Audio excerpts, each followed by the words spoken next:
Hello gamers and welcome to today's YouTube video on the T-57 Heavy, a tank many of you have asked me about, so I decided to play it for a little bit and see what we can do. I do want to remind you that if you have not entered the giveaway yet, we need about 100 people more to complete it and unlock the 1200 euro GPU giveaway. You can also win 1200 euros on gift card or donate to charity, so if you haven't gotten into that, link will be in the pinned comment down below. Do check it out. Time is coming close.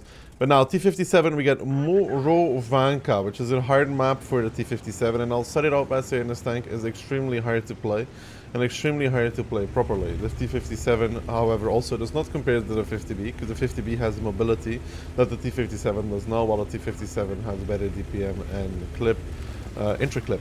So, I don't like comparing those tanks against each other, because IMO, it's not really good.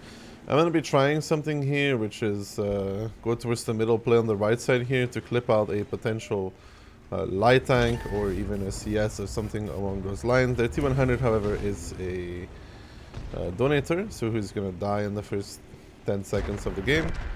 He does that. We don't push further then. When you're peeking this, you always have to be careful from the ridge there. However, there's CS and Batch are killing two tanks here. Both the Leo and TVP falling, which is pretty crazy actually for that.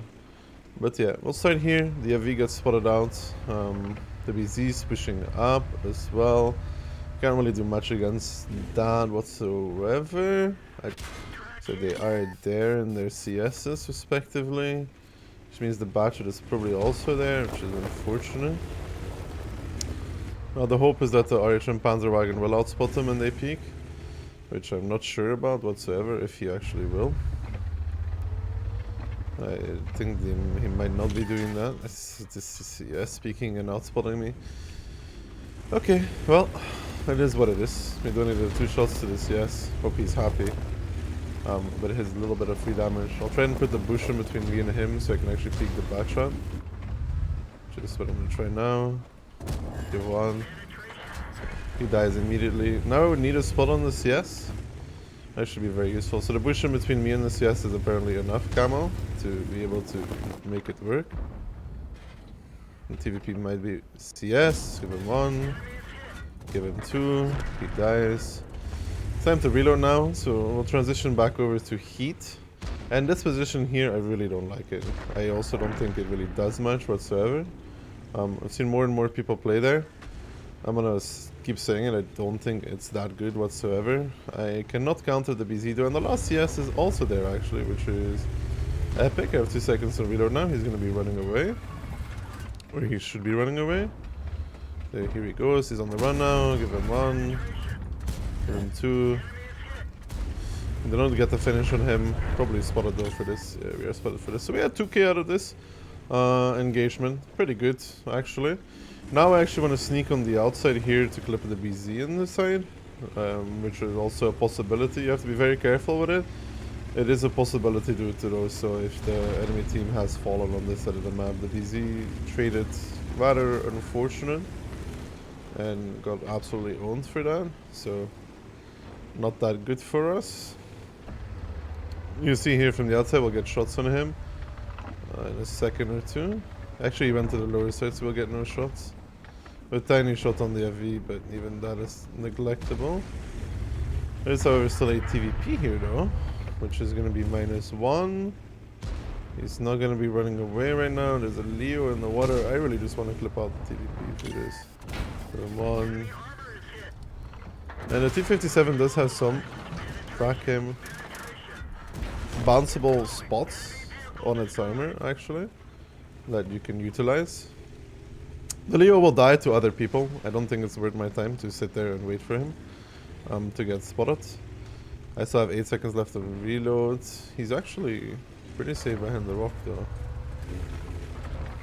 No, he doesn't seem to be safe at all. We'll move towards the 1-2 lines here. And also I want to remind you guys that playing a tank like T-57 is always an expensive endeavor, because of the fact that the tank is just, well, let's say P versus heat, and the EP has 258, which is definitely not bad, but the heat is 340. When you're playing a tank like this, you want to try and connect as many shells as humanly possible out of a clip.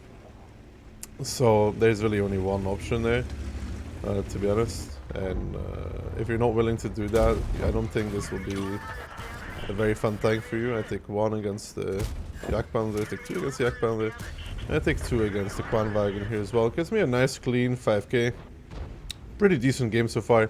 And the strength of the T-57 also is one where endgame damage is actually pretty not that hard to get on this tank, because of the fact that it does have clip potential. And it also has, on top of clip potential, it also has DPM. So I bounce the crown, I want to track him. Give him 1 more. Not able to finish him off though. I got 5.8, could have done slightly more there. I didn't try to track the crown, but it's like a battle nonetheless on the 57. We'll take it. But yeah, endgame damage on this tank, if you can get there, you have the DPM to do a clip when you arrive and potentially reload to do the second one. So a lot of that can come forward from that. You can see there on Muro that killing their light is so important, and that position in G67, I personally wouldn't play it. It can work in a light to outplay their light, but in anything else, if your team is not pushing up to the forest and coming to help you to win it, I don't think you do much. I mean, they got 2 shots on me, they got some more shots on TVP and the Leo, but they definitely didn't have a great game from there whatsoever in those CSs and even the Batchan. I mean, you know, it's just not really good for them whatsoever. So let's see what we can get in the rest though. But yeah, 57, it's one of those tanks, I can't really teach you how to play it, because of the fact that it's all about peaking at the right moment, being in the right place, and making your clip, and not taking too much damage for it. It's all about awareness and timing, and actually peaking, like I said, the right angles. It's a skill that I know that comes with experience and playing a lot, to be able to master this and actually utilize this in battle. So, I mean, I can show you how I'm playing it, but like really like fully teaching it is really, really hard. We got Ensk, tier 9, tier 10. Beautiful MM. Tier 9, 10 is the best for a tier 10, because the tier 9s are powerful, but still less powerful than the tier 10 counterparts. They don't really have any tanks that I need to be too careful about. AMX and 780, of course, are annoying for me because they're high alpha tanks. Trading with them would be a disaster. I probably will start it off by going towards the window. My standard play here is always start off by going to the window, then check what's happening in the city, maybe flying through the outside, and see if the enemy team allows me to clip him on the side. That works for me. I think going here immediately tends to not yield great results whatsoever, and sometimes you even get to kill the early crossing over, which of course is amazing if you can achieve that fact. So the char crosses, he did not spot me. Nobody there is also a bit interesting though. There's a 780 on the 4-5 line. They're actually pushing inside. SCRV going inside the window is another thing, but we don't care about the SCRV here, we care about the BZ68. Because the BZ68 committed inside, he has opened himself up to a fight. Sadly though, right now, give 1 to that guy.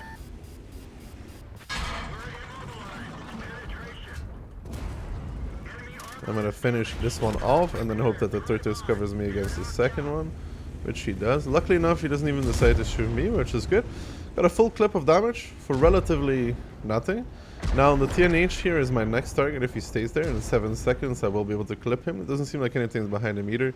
He is backing off, however, which is going to be an unfortunate timing to run into. I'm still going to peek this though. Give him 1. There's a Progetto and a 432 hole in the other angle though, which is something, again, not really wanting to peek into this. Maybe this man here gives me an opportunity to shoot him, right? It would be very epic if he does. Okay. Thank you to the RD for donating yourself, I guess.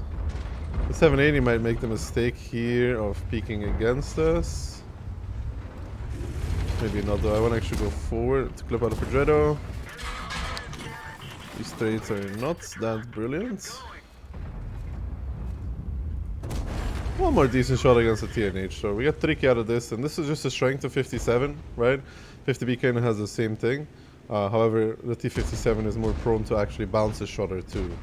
The turret of the T57 and the hull of the T57 can be annoying for opponents to play against, to the point where you can utilize this to your advantage. However, you can never rely on the 57 actually bouncing. You can maybe predict that it's gonna happen, but relying on it, we don't rely on chance, because that's all that would be. It's a chance, because like I said, it's not reliable whatsoever. We get a good clip out there, but looking at the score of the match right now and it being 11-1, I need to push to the 780 actually, who already got farmed. STB is coming in as well. I'd like to get 1 or 2 more shots, but it's going to be almost impossible for this. The STB is going to take the remaining damage here. I got the shot there against that guy. Finish off the TNH as well, but was there much more in this? Not really, to be honest. I tried to get the max potential out of this battle by winning both the field and the city very quickly. Does not enable me to do too much more. I missed like 1 shot against the TNH, I think, and outside of that I basically hit everything. So it's the turbo of turbo battles, like 3 minutes 30, it's over.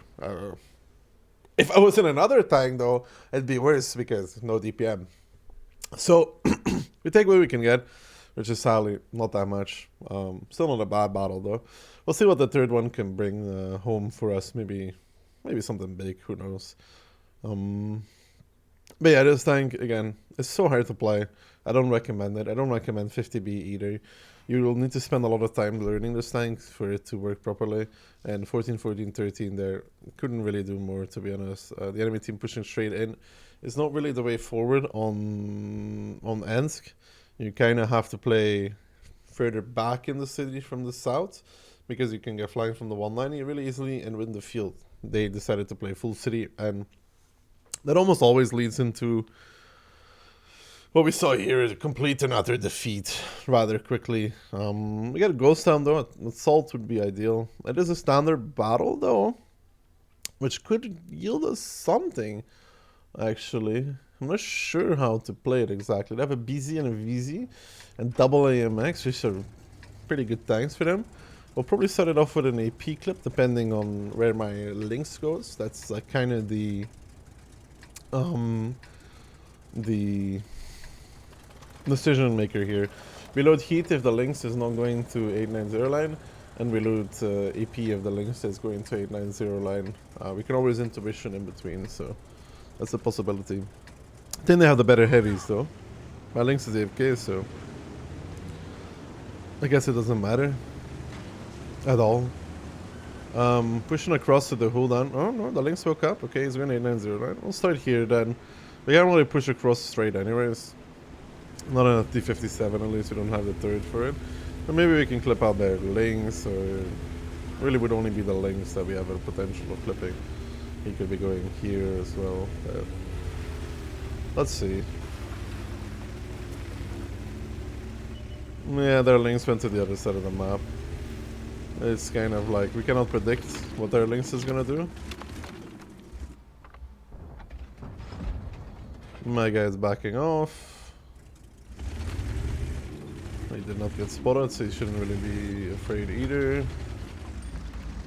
And we're holding the angle here if one of their heavies actually decides to peek. He's actually going super aggressive in that 703.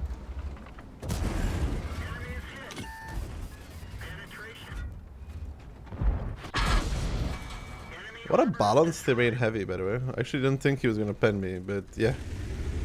What a balanced tank. It was still a fine trade though, because I did 3 shots and I took only 1. But what a fun tank the BZ is, man. What a fun tank. What a fun vehicle to play against. Really just epic design. I love it. Luckily enough, I have enough heat pen to go straight through his third if it comes down to it, so I'm not really worried. I can't go on the outside because of course they'll have a TD at A0 in this. I mean, why would they not have a TD at A0? If you ask yourself the question. He makes them 4 committing inside. Oh, that's interesting.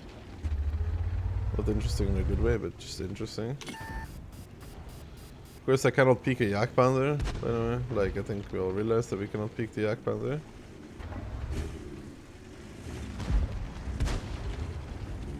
He's not looking here, though.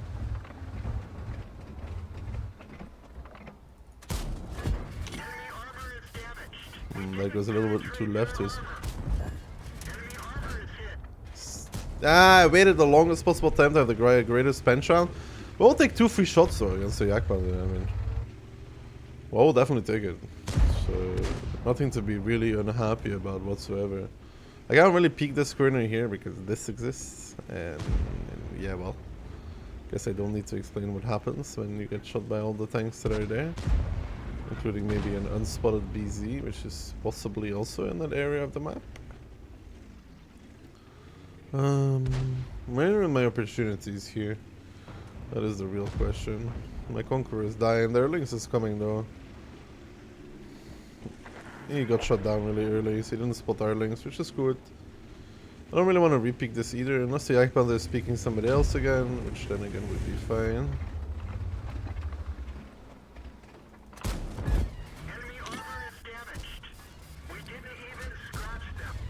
That is actually unfortunate though. Like, to be honest, the fact that we didn't pen the Yak Panzer after, I'm not sure. I would say that's down to a little bit of unluckiness. But actually, no, 130 there. That's crazy.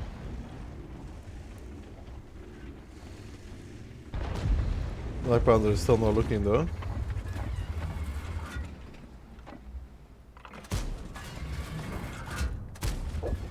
I'll take the 1 free shot, be happy, and leave it at that.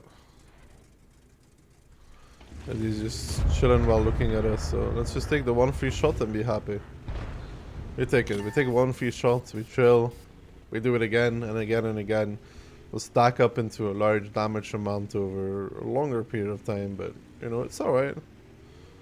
Doesn't have to be immediate. The I7 doing this though, I did not expect this, which also means the Yak Panther is gonna peak. I don't know why he would do that, actually. It doesn't really make sense. Yak Panther is on reload though. BZ might push him, although that's unlikely. This is now a Italian TD there. I was gonna instantly reload. That's not something I really want to mess with. The TD in A0 is the Guilla, because he's spotted now.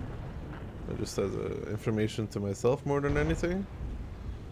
And now the BZ might start, the CC out of the BZ might start feeling a bit more eager. Yak Panther should still be on reload though for a few more seconds at least. Bro, that is so stupid. God, that's actually so stupid. I have no words to describe that, actually.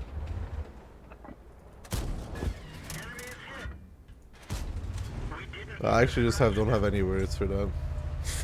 That's so dumb, I'm sorry. This be like, what did he pen this time? Just, okay, casual. Casual Rocket Monkey doing Rocket Monkey things. That's what I'm gonna call this, to be honest. Most casual Rocket Monkey player in the world.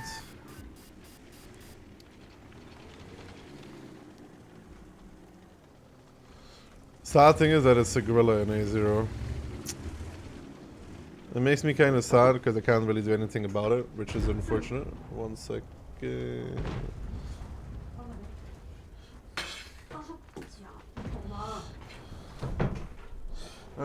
Casual food delivery in between. Casual, okay. I'm back. So it's just like live streaming, dude. It's epic. What to do now, though? What to do now?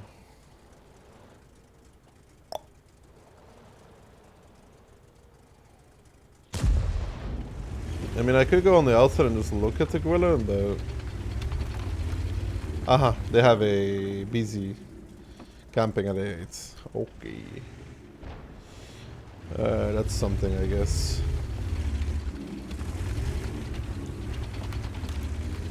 I don't know what I would call that, but it's definitely something. This gorilla will not peek though. I don't see the odds of this gorilla actually peeking out. I'm gonna be going back now again. I can't believe they have a full HP tier 10 BZ camping at 8, to be honest. Like, I cannot like explain this in regular terms. I don't know why. It does not make sense either. I don't understand it whatsoever. Let's put it that way. Like, I don't get it. It doesn't make sense.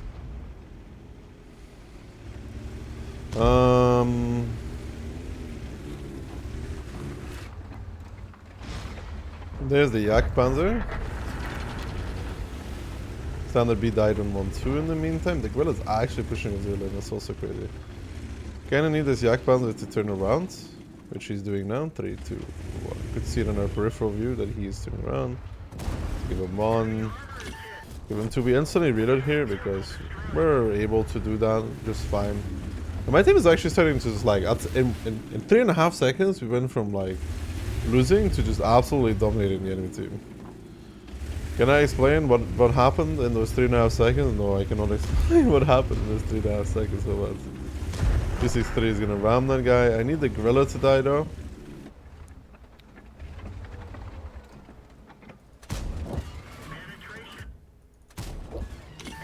There's some good shots against the BZ though. If I can do it once or 2 more times, that's gonna give us a pretty neat. The Guerrilla would shoot now, that'd be great. I could have probably reloaded here, but at the same time, I just want my 2 more shots against the BZ and I'll be happy. It's kind of all I want, who is just driving forward for some mysterious reason, which means I get died to the Guerrilla. And the Guerrilla actually misses me. 5.4. If I had more HP by not getting penned twice by the BZ, it would have been better. It's another difficulty of playing tank like T57, I guess, is the fact that BZs are rampant and running rampant, so it's another thing. I think I did okay though. Not too bad for these 3 battles that we played.